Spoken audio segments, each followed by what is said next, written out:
how did we get here? And even worse, is it worth it? We are calling it iPhone. Today, Apple is going to reinvent the phone. How do I do this?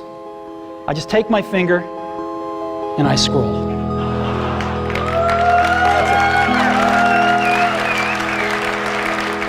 The best way to describe it is, I share, therefore I am. Before it was, I have a feeling, I want to make a call. Now it's, I want to have a feeling, I need to send a text. But in the process, we set ourselves up to be isolated. We turn to technology to help us feel connected in ways we can comfortably control. But we're not so comfortable. We are not so much in control. And I think that we have been successfully divided. We're kind of warring with each other on ideological grounds, while big power changes us, changes our world, and leaves us behind.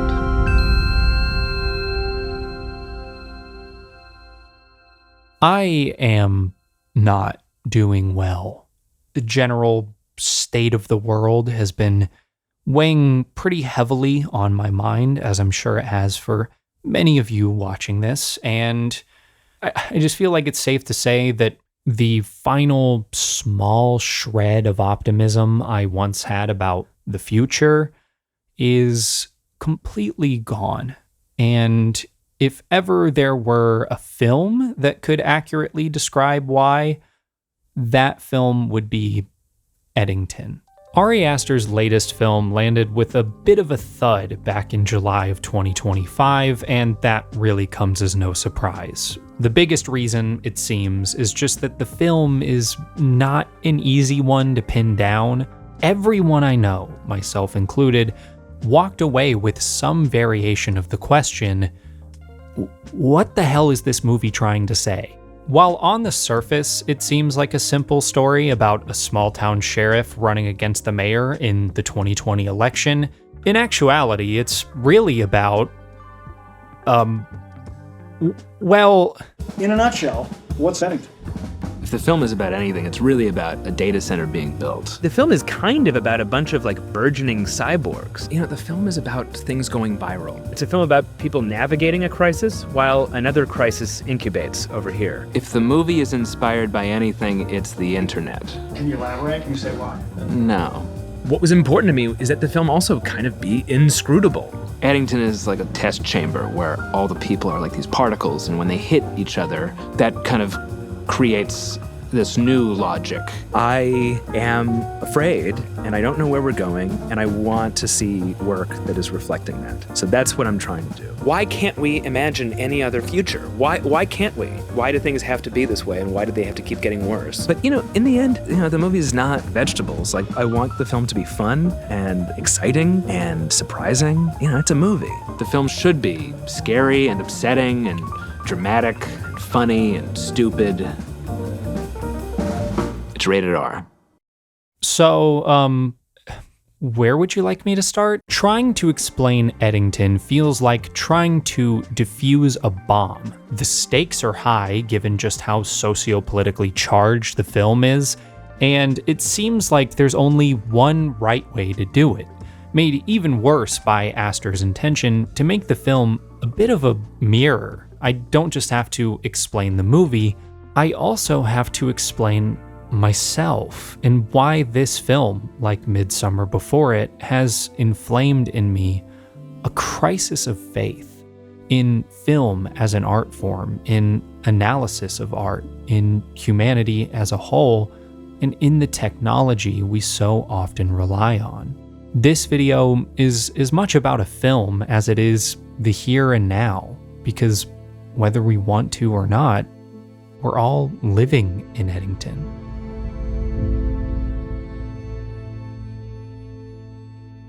I will say, though, that Eddington is about cynicism as much as it may be, accused of being cynical. Cynicism permeates just about every frame of this film, and I mean that in the literal sense. I believe Eddington very much asserts that what drives our modern world is self-interest, both our own self-interest and the interests of those who rule over us. At the very least, self-interest is much of what drives the journey of our protagonist, Sheriff Joe Cross, a man who, at first glance, appears to be the lawman, straight out of an old Western. Given that the film is placed in a modern context, though, he can also be seen as representing a stereotypical Republican. But underneath those appearances is a scared human being trying to make sense of the world in front of him during a time of great turmoil, in this case, the COVID lockdown in May of 2020, which has put a huge strain on his personal life. He's struggling to find intimacy in his relationship with his wife Louise, who herself is struggling to process an unspoken trauma relating to her deceased father. And this tension between Joe and Louise is only exacerbated by Louise's conspiracy theorist mother, Dawn, who is now stuck in the house with both of them, fanning the flames of their family grievance with the town's mayor, Ted Garcia. Throughout the beginning of the film, Joe is constantly feeling emasculated and embarrassed. He's easily overpowered by a homeless man named Lodge, the entire incident caught on camera. He's torn down by his mother-in-law for not standing up for his family against Mayor Ted Garcia. The fact that you can just stroll on over there, business as usual. What do y'all even say to each other when you get there? Hi, how are you? Every conversation he has is an argument, and he tends to shut down at the slightest bit of confrontation. Just listen. Just listen. I am listening. Shut up. Hey. You don't. I mean, when we're first introduced to him, he's watching YouTube tutorials about how to convince your wife to have children, for God's sake. All of which directly conflicts with not just the cinematic image his character represents, the Western hero sheriff, but more importantly, with how he sees himself. As Ari Aster puts it, I see Joe as a very, very sentimental man, which is another way of saying that he's not really looking at his own life. He's gripped by the romance of all these ideas he has about America, about his town, and about himself. Most of the people in this film are kind of media literate, which is another way of saying that this is a Western that exists in a world where Westerns exist. Joe would have seen those Westerns. His stance is informed by those films. But through our introduction to Joe, we don't see a lot of outward expression of this conflicting self-image within him. More often, we see repression. Where even is your anger, Joe? That's my question. Joe is internally consumed by a feeling of powerlessness and dread, what Aster calls the dominant feeling of this moment. And though my image of myself couldn't be more different, I do see a lot of my own life in this portrait of Joe. Powerlessness and dread has sat with me a lot, especially since 2020, continuing to boil and fester, constantly putting a strain on my personal life. And the question that seems to arise in me again and again is, what do I do with this feeling? A feeling that leaves you endlessly craving answers. Well, if you're anything like the characters in Eddington, or like me, usually you start scrolling. In my search for answers, a video appeared on my feed by Hank Green called Populism, Media Revolutions, and Our Terrible Moment. A great video that I highly recommend, but what really drew my attention was a moment at the very end of that video, when Hank mentioned a book called Wrong by scholar and professor of political science, Danigal Goldthwait Young. Given everything the video discussed, the book felt important, so I bought it and I read it. And one of the concepts in it that struck me most was one of its simplest. In the opening chapters, Young talks a lot about what she calls the 3 C's: comprehension, control, and community. Young says that these basic human needs are what help us formulate our understanding of the world, of ourselves, and that they are what we usually look for in times where we feel powerless. This is very much true of Joe Cross. He's trying to comprehend a world in the throes of a pandemic. He's trying to maintain a sense of control over his life, even through the most petty of acts like not wanting to wear a mask. And he is trying and failing to find community in Eddington. That is until this moment at his local grocery store. A man named Fred is being forced from entry because he is not wearing a mask. Joe not only has a familiarity with the man, but feels a sense of camaraderie in their shared resistance toward masking. Joe sees this as an opportunity to address his yearning for community. There's a way to do it. There's a way to treat people. Just let them in. Fred is allowed inside the store at Joe's behest, and Joe feels empowered by this. He believes he is doing the right thing, standing his ground. But almost as quickly as Joe enters the store, like a cowboy entering an old saloon, Fred is thrown out as bystanders clap. And then, suddenly, Joe is confronted by his rival, Ted Garcia. At first, Joe is visibly uncomfortable and defensive, but once he sees that someone is recording with their phone, suddenly his tone changes. He becomes emboldened, playing up his investment. His dialogue turns argumentative, based on policies he was reading about on his phone earlier. County commissioners are right here in Eddington. Put it on the agenda. Get a county ordinance prohibiting me and Fred and the rest of us that want to live our lives without a mask.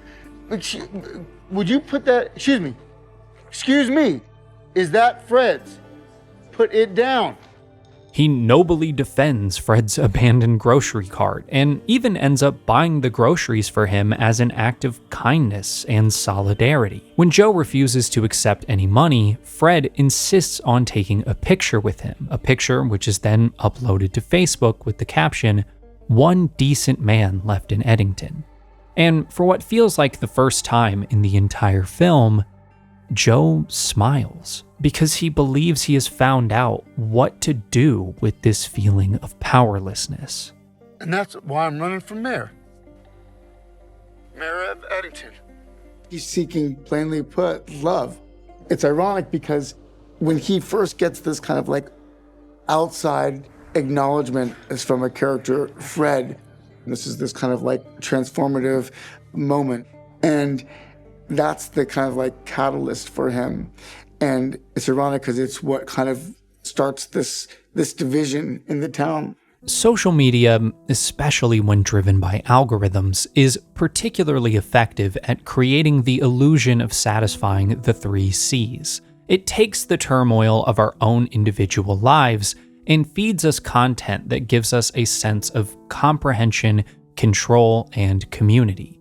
Due to my own needs for comprehension, I keep up pretty regularly with the APA's Speaking of Psychology podcast, and not long after I saw Eddington for the first time, a particular episode caught my eye, the psychology behind our political divide with psychologist and neuroscientist Keith Payne. I felt like I learned a lot from the discussion, and surprise, surprise, Payne had written an entire book on the subject titled Good Reasonable People, so I bought it, I gave it a read, and was again struck by a simple concept. Keith Payne explains that, quote, "Groups tie our concept of belonging to the group to our concept of being a good person. They attach our small lives to a history and purpose larger than ourselves. Because of that, they give us a sense of meaning and mission that few other parts of life can rival. Whatever we do on behalf of our group, we do in service of a greater good." Again, the internet and algorithms are especially good at providing the illusion of community by using your input and data to organize you into different groups. But online, these groups, what we call our communities, are usually entirely predicated on a singular shared value or interest, a small fragment of yourself. And with that, it also tends to become about embodying an idea larger than yourself. In every post lies a performance, and when Joe Cross records his video announcing that he's running for mayor, that's exactly what he's doing. He's embodying and performing an idea. He's trying to make himself into the hero sheriff he wants to see himself as. Is it worth it to combat a virus that isn't even here at the cost of being at war with your neighbors and your family? Because that's what community is, isn't it? It's a family, okay? Because you can ruin a man's day, or you can do the right thing and you can be kind and you can free his heart. We need to free each other's hearts. All without consciously understanding that this performance is directly contributing to his problems. Because really, this campaign is not about these larger ideas he's espousing. It's about opposing Ted Garcia. And since Ted is a Democrat, that also means Joe must lean harder into his baseline conservatism. He must dehumanize Ted as much as possible. He must fully buy into the idea that Ted is emblematic of everything wrong with his life. The pandemic, yes, but mostly his failing marriage. There's a history between Joe and Ted, all centered around Joe's wife, Louise. Louise's mother insists that Ted assaulted Louise when she was young and got her pregnant. Ted's side of the story is that he never touched her. And looming in the background of all of this is Louise's father, the previous sheriff of Eddington, the one who is likely responsible for Louise's assault. But Joe believes that Ted did it, mostly because he has to, as a means of protecting the image in his head of Louise's father as the previous sheriff, the embodiment of the ideals he now stands for, and because it justifies his hatred of Ted. Without this narrative, his opposition of Ted is for nothing, and without purpose, he will once again be powerless. So whatever emboldens this narrative in his mind, such as running for mayor, becomes a way to defend himself and his family, to fight for the side of good. Again and again, Joe is grappling with these different images he's trying to live up to, and telling himself stories that help him make sense of his world. And even though his stories and aspirations couldn't be further from mine, I understand him. So often, I compare myself to an ideal and feel that I'm never good enough. I craft narratives around my life that help give me drive and purpose. But when the story stops adding up and I feel the person in the mirror doesn't measure up, suddenly I feel more worthless than ever. And in those moments, what I need is to connect with others. But how do you connect in an isolated world where everyone else is consumed by their own images and stories? In this isolated world, it seems the only options are aligning yourself exactly with someone else's image or fighting via outrage and discourse. Because paradoxically, I think even standing in opposition to each other helps us feel connected. Like in the Westerns of old, it all comes down to a standoff.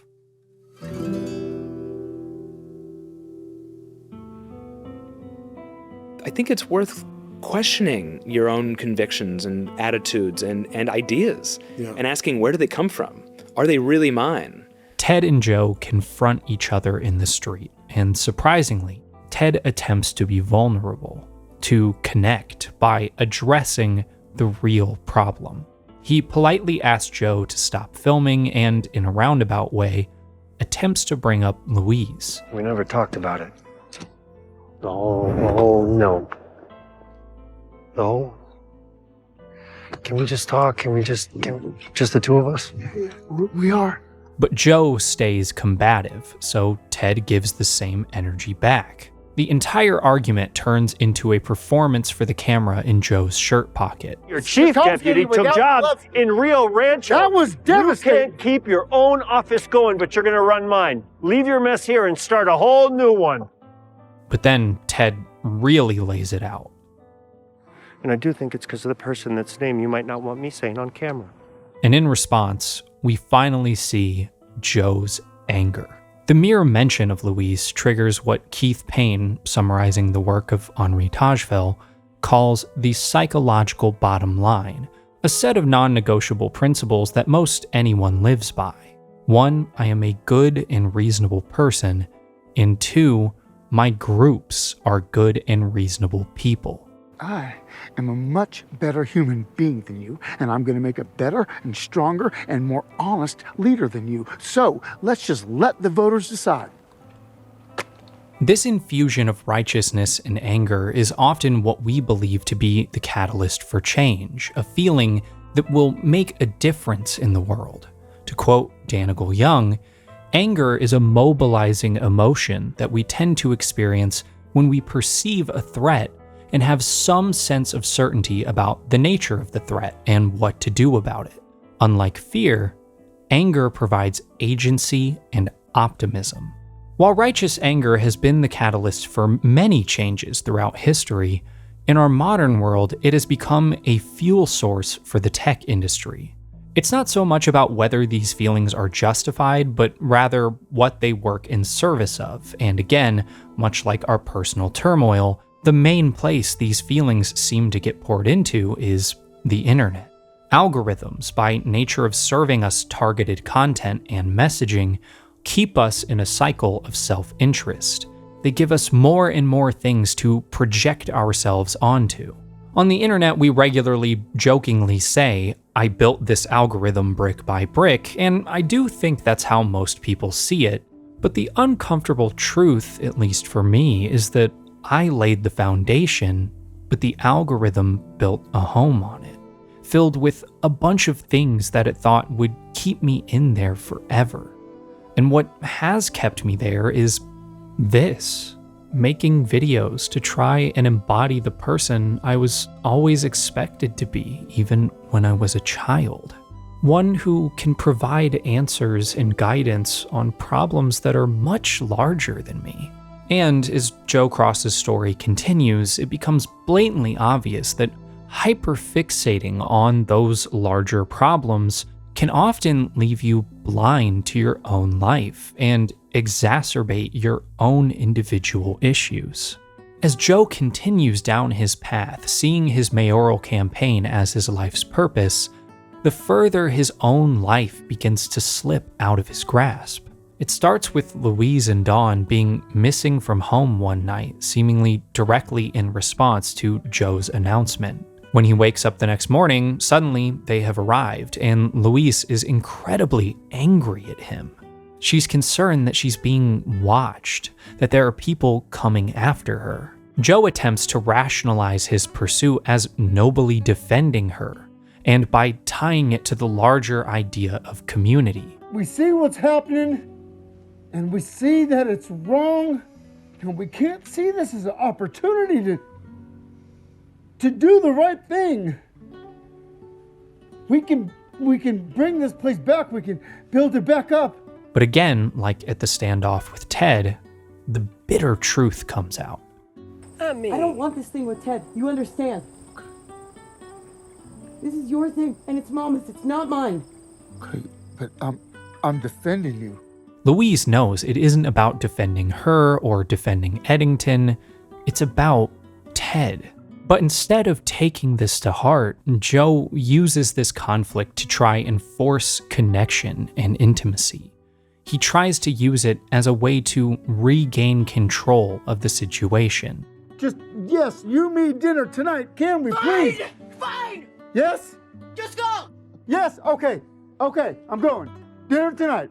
Even in the wake of that conversation, Joe presses on with the campaign, parading himself through an empty town, performing to a phone. I really do think that Joe fundamentally believes that if he can stop Ted, then he can set everything right.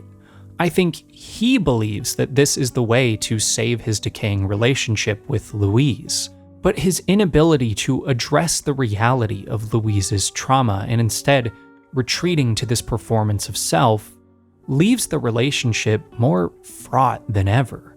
And Louise, in turn, begins looking elsewhere for comfort. Like Joe, she turns to a screen. Specifically, she finds an influencer named Vernon Jefferson Peake. Instead of coming to dinner with Joe, just him and her as agreed, she brings Vernon along, and Vernon serves Joe a narrative of his life, one in which he was sold off as a child by his father, a high-ranking government official, and hunted for sport, a narrative entirely based upon recovered memories. This story validates Louise and her trauma in ways no one in her life is willing to. It gives shape to it. You want things simple and neat. You think that because something's evil, there can't be love. Evil is sentimental. It's evil. Your father was sentimental. But Joe is focused on the details of the story and clearly doesn't believe it. And in this connection between her and Vernon, Louise feels she is not believed, which strengthens Louise's dependence on Vernon, which, in response, fuels Joe's sense of their intimacy being threatened. Ari Aster has stated that Vernon Peake is meant to be the embodiment of the internet, and I can see why. To me, he represents the danger of living in digital ecosystems.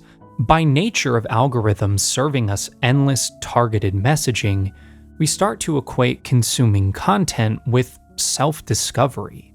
We get served an allegorical account of our own lives, one in which we symbolize an idea, one that ties our life to a broader story being told.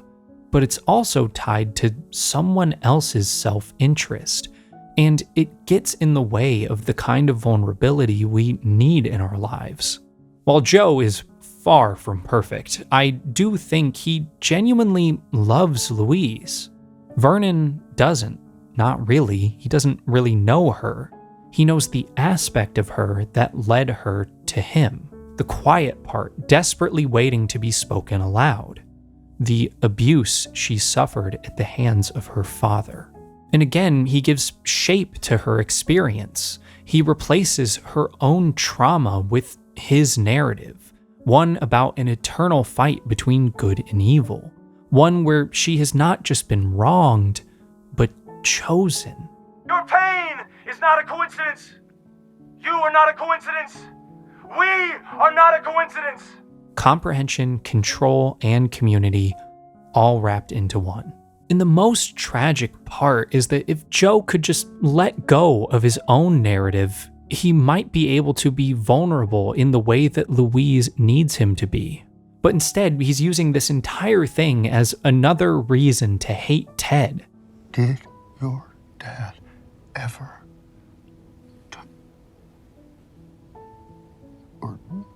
or wasn't it Ted? Or was it Ted? Was that what it was? Was it Ted? He can't let go of what he wants to hear, regardless of whether it's true, because he feels as if the truth will shatter his world. A world that, as he finds out the next morning, is already shattered. One where his community is only continuing to erode, despite his attempts to control it. He wakes to find himself in a world where the blame is not being pointed at Ted, but at him. So to remedy this, he believes what he wants to be true and goes right back to performance. As Danigal Young writes, faced with uncertainty and threat, we crave comprehension and control even more than usual. And when these urges are on overdrive, they encourage us to grab onto whatever story fits the bill. In this case, that story is this. Ted Garcia, our mayor. The man is purely and simply a predator. Yes, Ted Garcia is a sexual predator. And that's the final nail in the coffin. Louise leaves without a word, even as he begs her to stay. And even now, as none of it makes sense, Joe still has to believe the lie. The psychological bottom line kicks in yet again. He is a good and reasonable person, so how could something so horrible happen to him? It couldn't. So Ted must still be to blame. It's a self-fulfilling prophecy. The more the world becomes torturous and unstable, the more people depend on narratives and social media to make sense of it all. But the answers they get can never enact change because it would break that dependence. So we all get stuck in a loop. In this way, too, I relate to Joe Cross. I find it just as easy to project the turmoil in my life onto these broader ideas. I fear constantly that the strong convictions I've always held about the world have amounted to nothing more than social media fodder. That everything I've done to try and make the world a better place hasn't actually resulted in any measurable change. I get scared sometimes that I can't distinguish the line between what is narrative and what is true, or how many of my thoughts are my own and how many of them were handed down to me by an algorithm. I mean, in this video alone, how many of the concepts that I've talked about were directly handed to me from content I've consumed. And in the chaos of trying to parse all of that, I have completely lost sight of why I do anything that I do. I frequently worry that this performed, narrativized version of myself, the one you're listening to now, is all anyone cares about. I'm scared that when I step onto this platform and do exactly this, I am further immersing myself into a place where true human connection goes to die. Because there's no way to escape performance when you feel the camera is always on you. And I feel a debt owed to this performance of self because it validates me in ways that no one in my life can.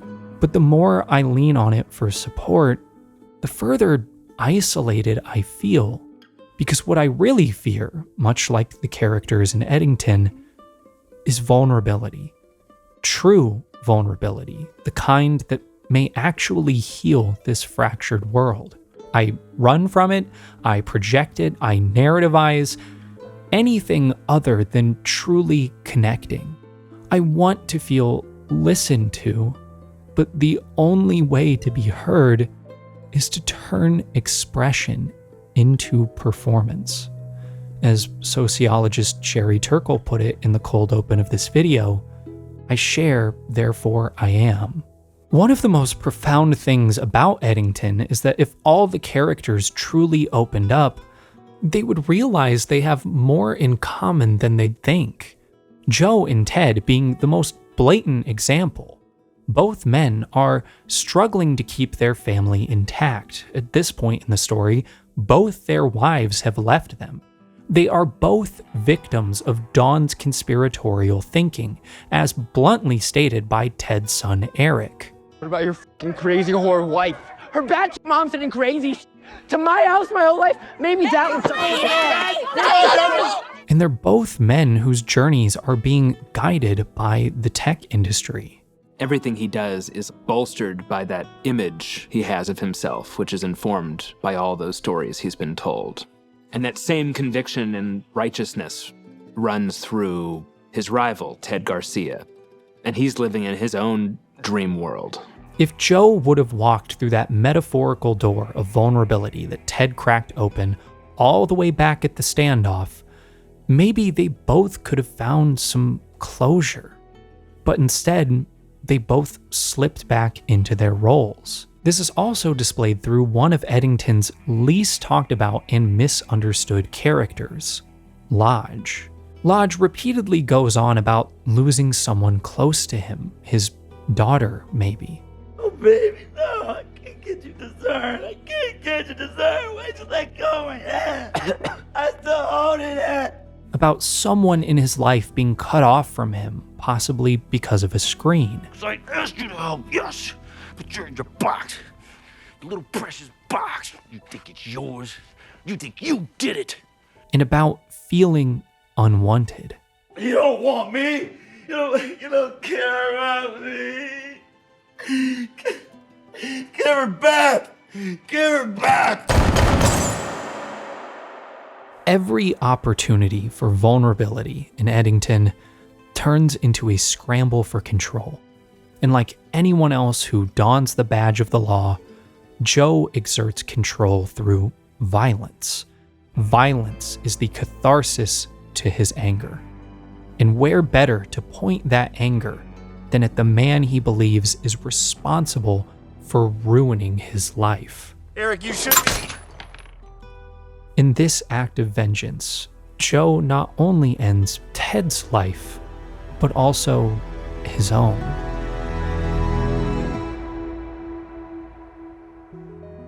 I do feel that without somehow reconnecting with each other, reaching out, re-engaging in some meaningful way, there is no hope. There have been people proclaiming that we are living in the end times for thousands of years. And in a strange, indirect way, anyone who has ever said that at any point in time was correct. We all live to see the end of the world, or I should say, the end of our world, the one we thought we understood. And for many people, Ari Aster included, 2020 was the end of that world. I think something has gone away that was always at the center of liberal mass democracies, which is this agreed upon vision of what's happening, an agreed upon version of what's real. You could disagree about that thing, but we all kind of agreed about what we were talking about. And that's gone. And it felt like COVID was the moment when that last link was cut, that link to whatever that old world was. For me, I feel 2020 was the death of a world where technology was merely an accessory to our lives. Over the nearly 30 years I've been on this planet, I've watched as technology, and by extension the internet, have gone from a momentary escape from reality to becoming the place where we feel we actually live our lives as our true selves. And this change was facilitated by the belief that technology was going to usher in an unprecedented amount of human connection, a failed promise that I very much believed in, which is exactly why Sherry Turkle's story has resonated with me so much. What excited me most was the idea that we would use what we learned in the virtual world about ourselves, about our identity, to live better lives in the real world. Now, fast forward to 2012, what happened? I'm still excited by technology, but I believe, and I'm here to make the case, that we're letting it take us places that we don't want to go.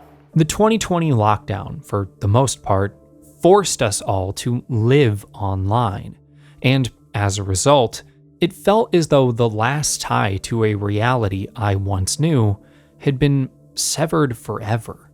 And with the death of that old world came with it a lot of grief. Joe Cross's story, like all of Ari Aster's films, is a story about grief, especially toward the end of the film as things really start to slip away from Joe. He attempts to use larger socio-political narratives to cover up his own crime, eventually resorting to making a scapegoat out of his own sergeant. Again, the psychological bottom line is probably kicking in. It's telling him that he's doing this in service of a greater good. But Eddington only continues to descend into truly senseless violence. The town is attacked by terrorists of completely unknown origin and true intent. Joe believes them to be members of Antifa, but if the private jet donning what looks like an internet browser icon is anything to go by, in my mind, they are more likely agitators, hired to sow more chaos into this degrading community. The ambiguity in this moment is probably the most divisive part of the entire film, but per usual, the ambiguity serves a clear purpose. As Ari Aster puts it, in the climactic sequence, there's no longer any need for screens. They've done their job. You have these anonymous shooters emerging from the dark. That feels like an interesting metaphor for how the internet tends to work. It grants us anonymity in a way that does not bring out our better selves. The terrorist attack fully devolves Eddington into an action movie. Joe versus a bunch of faceless bad guys. There's a great irony to the entire sequence as Joe demolishes the town he is supposedly trying to protect. Just talking about these characters being informed by their media intake. Joe is somebody who, he's 50 years old. He would have been in his 20s in the 90s when all those great action movies came out. And at the end of the film, he gets to sort of live in an action movie, shooting at phantoms. When he briefly escapes the battle, making it back home and running into who he thinks is Louise, the pointlessness of it all starts to seep its way out. It's because of what I did, isn't it? I'm being called upon, aren't I? Am I being called upon? Is this what I'm supposed to do? Is this... Am I supposed to? You want me to finish this? But when he realizes it's just his mother-in-law, Dawn, he slips back into self-aggrandizing. I'm the one that's taking action. All I had to do was start it, and now I have to finish it. We are in the center of it right now. We are in history. In a final standoff against one of these phantom terrorists, Joe loses. He ends up completely disabled in a wheelchair, watching as his life directly launches itself toward the future he tried so hard to avoid. Though it feels way too crass to say this, I see Joe's fate as sort of a macabre symbol of exactly what the tech industry and the billionaires who control said industry want us to be. Entirely captive consumers watching an algorithmically driven distortion of our own lives reflected back at us, all while everything slips further from our control. To quote Danica Young one last time, data analytics make the study of audiences possible at a granular level, but they do not result in the production of media content that reflects and reinforces who we are. Rather, they result in the production of media content that reinforces the most emotionally engaged, attentive versions of ourselves, since that is what is most financially viable for the media industry. There's a sinister inevitability that's present in each of Ari Aster's films so far. These small seeds that grow to become the tragic fate of our characters, a bit of the ending woven directly into the fabric of the very beginning. For Joe, this comes in the form of COVID-19. Since the beginning of the film, all the way back to the incident with Lodge, he's been sick with it. But it isn't until the end that it fully becomes his undoing. 105, take him to the tent. Look at this guy, there's no treating this in the tent. 105, you go to the hot zone. Come on. This one's done anyways. Perhaps he could have been saved from this fate if only he believed COVID was a real problem. Somehow in Eddington, his fourth film, Ari Aster's inevitable ending induces the most dread it ever has in me. Because though I've spent the entirety of this video going over it, Joe's story is just one of many in Eddington. A story echoed through all of its characters. A story about a girl, one who plainly sees the injustice in the world, who yearns to make a difference, but whose individual impact can only be so large. The story of a boy adopting whatever ideology will get him closer to a girl he wants to connect with. A woman looking for someone to validate her pain and a way to understand what happened to her. A mother using conspiracies to cope with the death of her husband and with feeling abandoned after her daughter leaves her without a trace. And at the center of it all, two men fighting over their vision for Eddington. All of them scared human beings looking for comprehension, control, and community. All the while, their end is being spelled out. These are not individual stories of growth and change or people finding what they seek. They are all the same story. The story of a data center being built in small-town New Mexico. In her book Mood Machine, Liz Pelly says something that I wish would solidify in the minds of everyone on the internet. Quote, "The platform era capitalized on the human need for connection. Being able to participate does not mean that what you're participating in is fair, though. and platforms mostly only offered the illusion of togetherness. They're not public squares. They're corporate digital enclosures where your every move is tracked. All the turmoil and division, the erosion in Eddington, essentially amounts to nothing more than a giant theatrical production.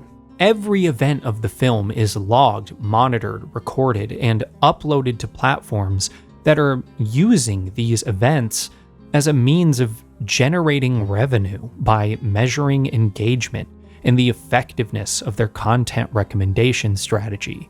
Or, as Ari Aster puts it, all of the stories and all of the characters in Eddington are really just, from one perspective, training data. And it's this, more than anything, that makes me feel like we are doomed.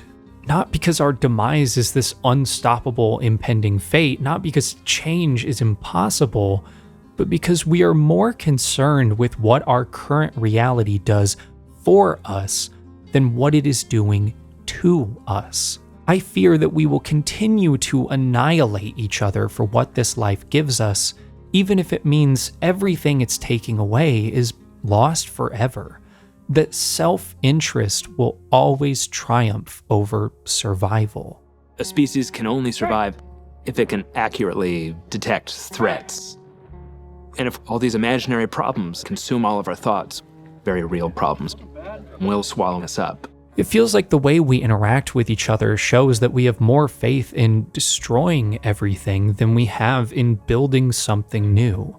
Focusing on ostracizing each other instead of engaging with each other only pushes us further away from the possibility of the collective, broad-sweeping change we're seeking. We have more in common than we like to believe. We're all scared human beings looking for guidance and connection in a tumultuous, fractured world. Even in something like a film or a video essay about a film, we continue to wait for answers to come to us.